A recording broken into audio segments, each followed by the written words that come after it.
Hello, everyone, and welcome to the presentation of the paper, Internationalization of Startups and Institutional Entrepreneurship Perspective.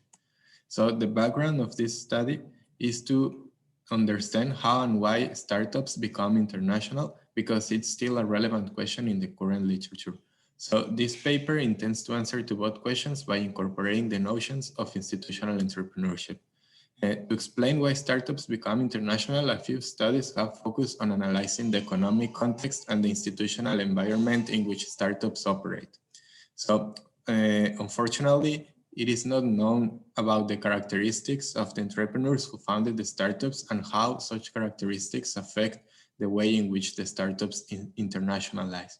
More specifically, the current literature has paid little attention to the process in which organizational changes are promoted and developed by entrepreneurs who are pushing their own institutional agenda. So, about the internationalization of startups, although several studies have tried to understand how and why startups become international, there's still not a clear explanation. So, for example, we know that there are push and pull forces from the market, but it is not clear yet how do entrepreneurs decide which strategy to take and which market to attack when they are thinking about becoming international. Also, some studies have proved that startups focus their efforts on creating international alliances.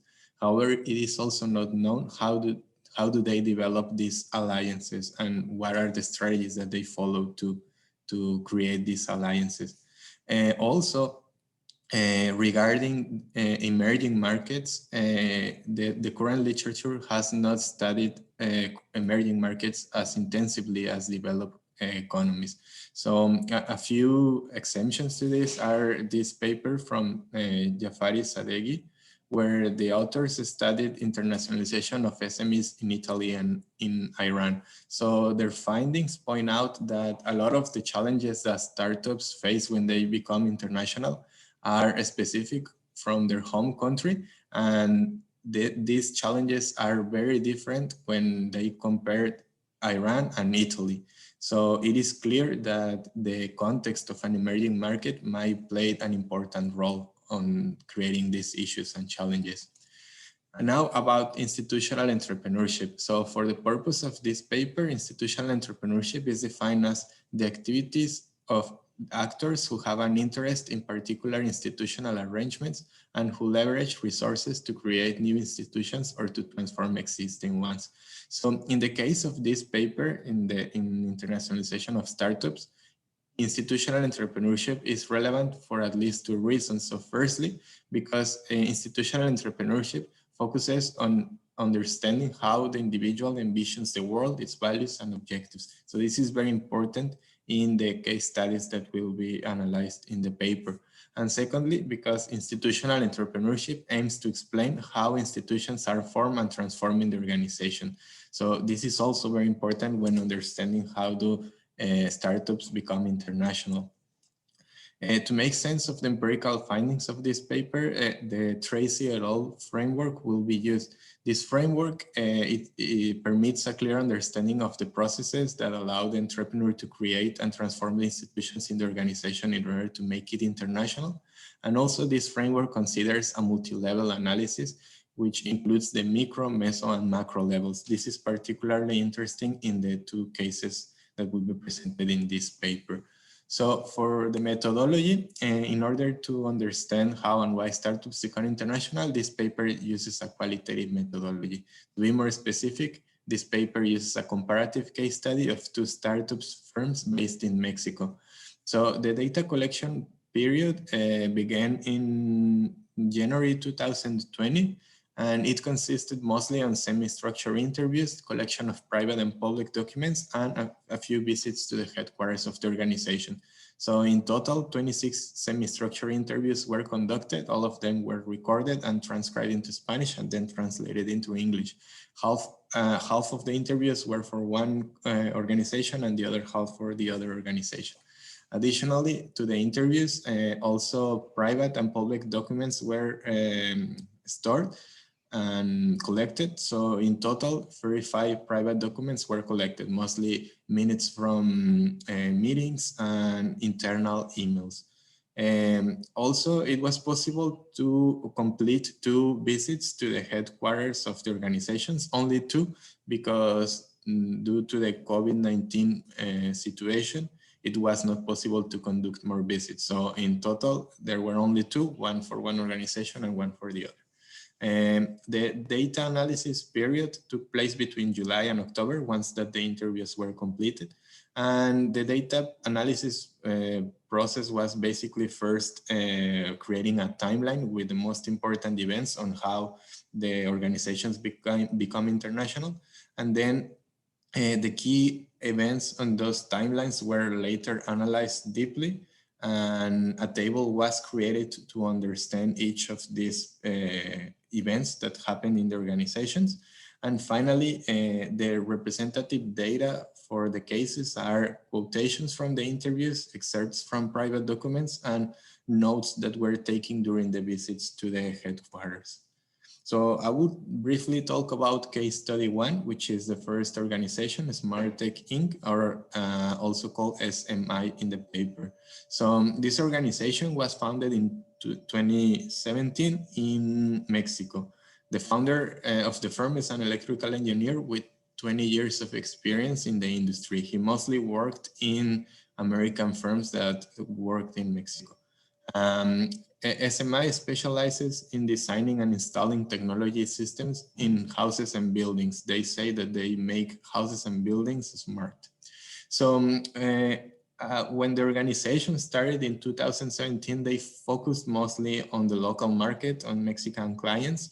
They didn't think about going international, but one of their clients asked them to complete a project in the US.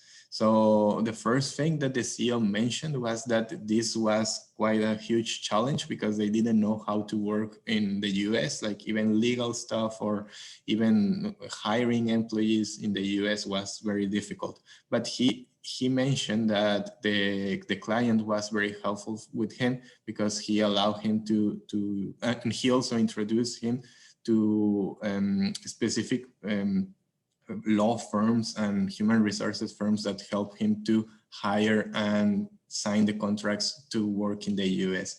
So at the micro level, using the Tracy et al. Framework, the CEO spent some time at the beginning of 2018 on framing the challenges and problems that will arise from going international.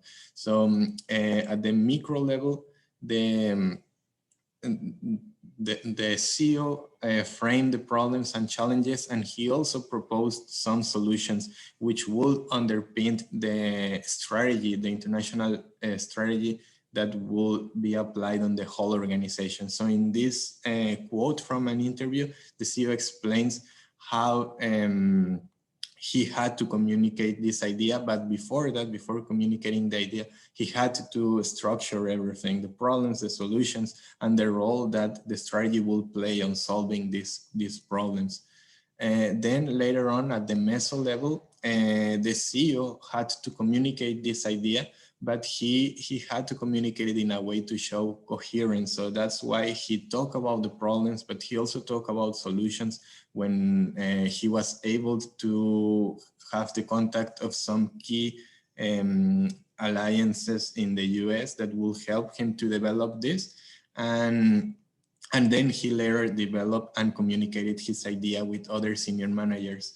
And key of this communication, as stated here in this quote, it's that the strategy of the CEO included everyone in the organization. So that kind of allowed senior managers and even other managers to build on this strategy, like they were not left out of this. So at the meso level, communicating the idea was important, but it was underpinned on the micro level work that he already did. And then at the meso level, he included more people from the organization to continue developing and evolving this strategy of becoming international, which was mainly based on creating alliances with external actors in the US. And finally, at the macro level, well, this happened because after completing this international project, the company already had the contacts and more or less the know-how of how completing projects in the US. So they completed a few more on that year, 2018. And in 2019, they completed some other projects in Canada. So, but that time they felt that they were very international.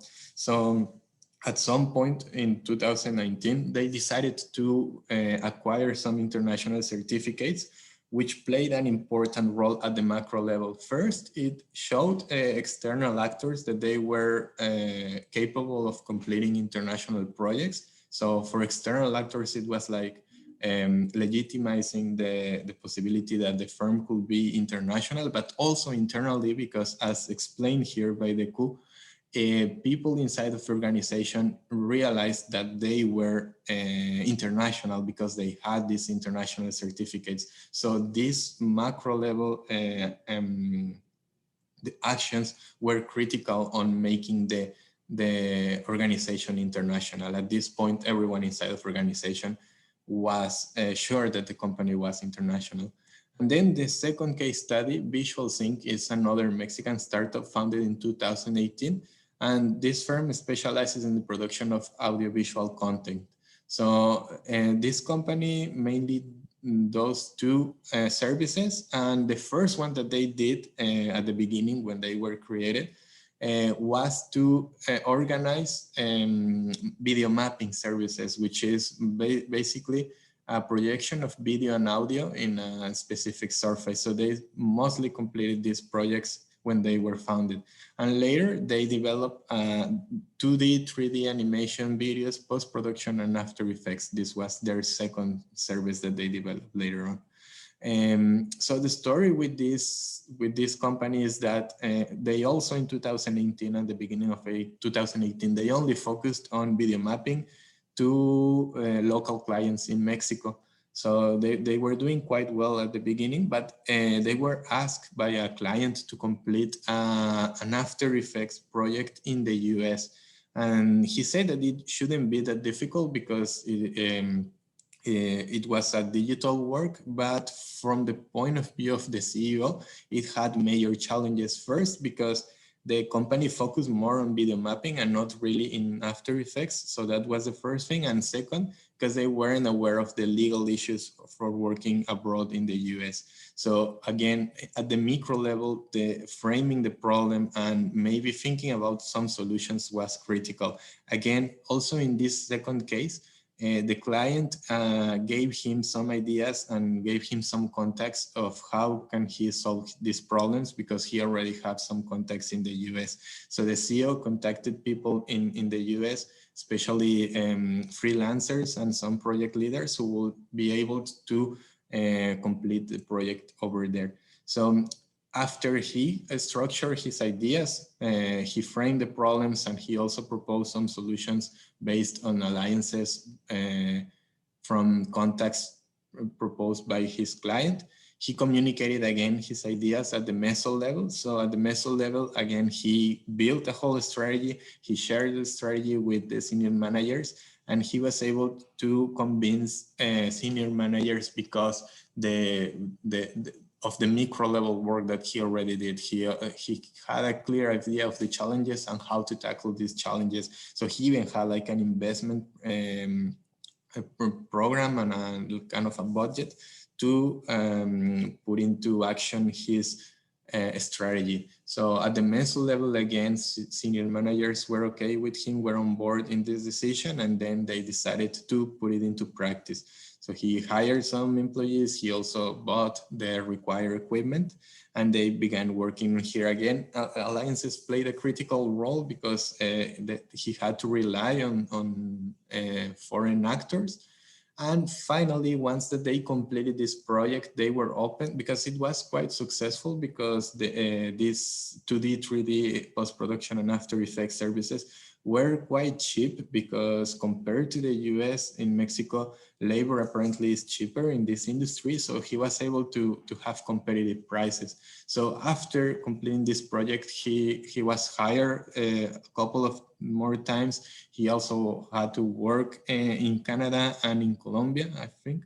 So in the end, he had to, he this company became very international. And finally, at the macro level, they decided to participate in international conferences, again, to show external actors that they were a capable international organization, and also to send a message to everyone inside of the organization. So by participating in international conferences, they organizational members were sure that the company was international, and also external actors recognized this. So it was kind of legitimizing the internationalization of the organization. So in terms of the discussion of this paper, it can be concluded, or it can be stated that institutional entrepreneurship can explain how the owner of a startup can take action to institutionalize the idea of becoming international. So this is mainly the most important point of this paper. And this paper has at least two theoretical contributions. So first, through the analysis of a comparative case study of two startups which experience a process of becoming international, this research concludes that the process occurs at three levels: micro, meso, and macro. So this is important because it states that the process of becoming international is not simple, it's not linear, it's a very dynamic process. And secondly, there is also enough evidence to conclude that the contextual factors of a developing country makes it easier for organizational members to envision themselves as only local, because in Mexico it seems like a huge challenge to go and sell in the US. So because of that, it makes it even more important the role of the entrepreneur on changing that, on pushing the international institution into the organization. So this might be the second contribution.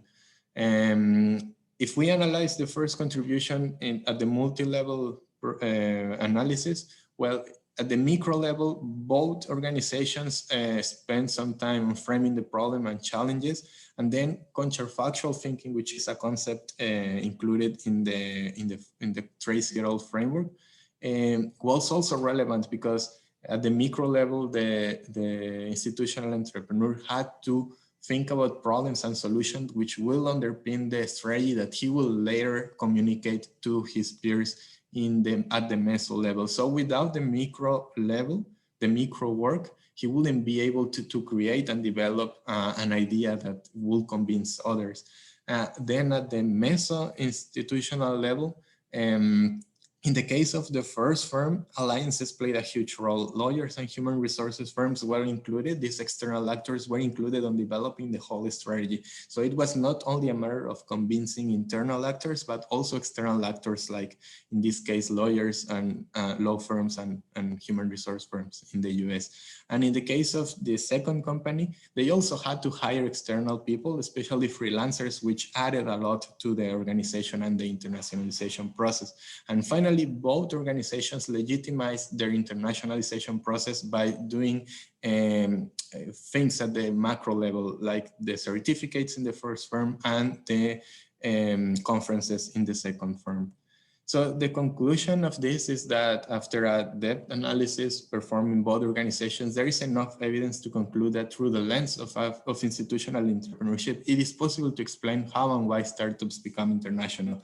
So it is a complex process, but it is possible to understand that through institutional entrepreneurship, the entrepreneur can push his own agenda in the organization. And also the developing economic context is relevant to the process of internationalization because it seems that in a developing country, it is more difficult to change that mindset in organizational members. So the role of the institutional entrepreneur is even more important. So for future research, there are some key elements found in this study that can be conceptualized as numerical values or hypotheses for a quantitative study. And also it can be interesting to replicate this study in another developing economy, but from a different culture, like a Southern Asia country or African country. So that might be interesting in the future. So that will be all. Thank you so much for hearing my presentation, and please send me an email if you have any comments that can improve my paper.